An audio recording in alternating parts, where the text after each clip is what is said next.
স্বাগতম মোৰ ইউটিউব চেনেললৈ সকলোকে আন্তৰিক শুভেচ্ছা জ্ঞাপন কৰিছোঁ।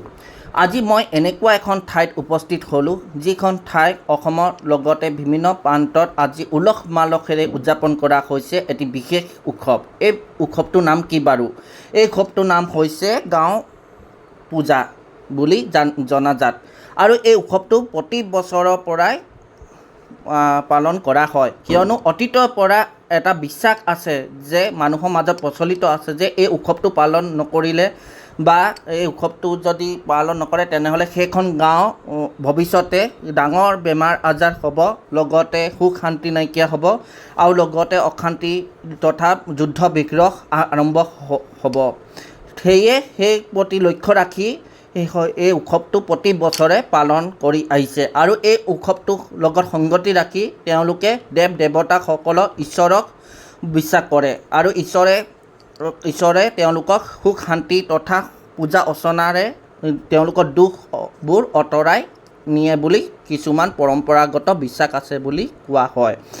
আৰু এই উৎসৱটোৰ লগত সংগতি ৰাখিয়ে যেতিয়া এই উৎসৱটো যেতিয়া পূজাটো আৰম্ভ হয় বা আৰম্ভ হৈ গৈ আছে, তেতিয়াই তেওঁলোকৰ শৰীৰত দেৱ দেৱতা আহিছে বা দেৱ দেৱতাসকলে প্ৰৱেশ কৰিছে বুলি গাঁৱৰ মানুহবোৰে বিশ্বাস কৰে। আৰু সেই তেতিয়াই দেৱ দেৱতা যেতিয়া শৰীৰত প্ৰৱেশ কৰিব, তেতিয়াই তেওঁলোকৰ কোনো শক্তিয়ে বা বাহিৰা শক্তিয়ে বা অনিষ্ট কৰিব নোৱাৰে বুলি বিশ্বাস কৰা হৈছে।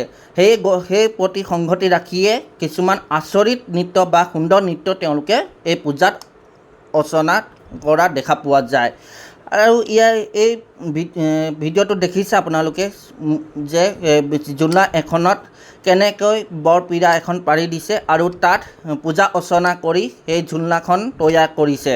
আৰু সেই জোলনাখনত বা সেই পীৰাখনত দেখিছে যে ওখ একদম পূৰা চোকা একদম চিকচিকীয়া নিচিনা গজাল কিছুমান আছে। আৰু সেই খালী ভৰিয়ে তেওঁলোকে সেই জোলনাখনত বহে আৰু তাত নৃত্য প্ৰদৰ্শন কৰে।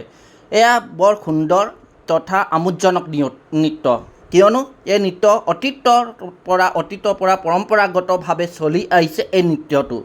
আৰু এই নৃত্যটো চৰক পূজাৰ লগতো তুলনা কৰিব পাৰি, কিয়নো চৰক পূজাত যেনেকুৱা ধৰণৰ নৃত্য প্ৰদৰ্শন কৰে বা ঈশ্বৰ দেৱতা আহিছে বুলি বিশ্বাস কৰে, ঠিক তেনেকৈ এই নৃত্যত প্ৰদৰ্শন কৰা দেখা পোৱা গৈছে। চাওকচোন কি সুন্দৰ, কি মনোৰঞ্জন, কি আচৰিত। তেওঁলোকে ঈশ্বৰৰ ওচৰত বিশ্বাস কৰিছে যে পূজা অৰ্চনা কৰিছে যে ভৱিষ্যতে যাতে সুখ শান্তি তথা উন্নয়নৰ প্ৰগতিৰ ক্ষেত্ৰত যাতে আগুৱাই যায়, পৃথিৱীখন যাতে সুখ শান্তিৰে সমৃদ্ধি হৈ থাকে আৰু লগতে তেওঁলোকে যাতে জীৱনত যিবোৰ অভাৱ হৈছে, দূৰ হৈছে, বেমাৰ আজাৰ হৈছে, সেইবোৰ যাতে নহ'বৰ কাৰণে তেওঁলোকে সুন্দৰ সুন্দৰ নৃত্য এনেকুৱা প্ৰদৰ্শন কৰা দেখা পোৱা গৈছে।